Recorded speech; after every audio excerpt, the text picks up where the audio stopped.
Hey everybody, this is a quick video in case you have a Panasonic television with a serial number TC-either 55 or 65 GZ2000, and you need to do a hard reset to the factory default settings on it.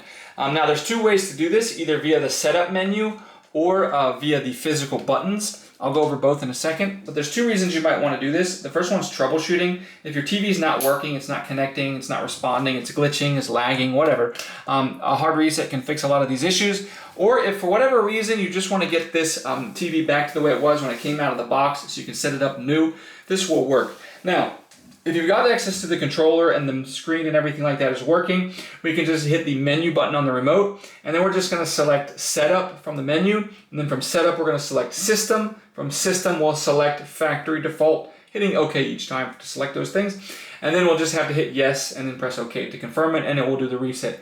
Now if you've got to do it via the buttons, you can just find now the power has to be onto the TV, find the volume down button on the TV, and the menu button on the remote, which is just below the power button. You're going to press and hold both those buttons simultaneously, the volume down button on the TV and the menu button on the remote, for more than 5 seconds. After those at least 5 seconds, it will go into like a self-check reset mode. Let it do its thing, at which point you can just turn it off, turn it back on, and it will come in its setup mode, and you can set it up like a new TV.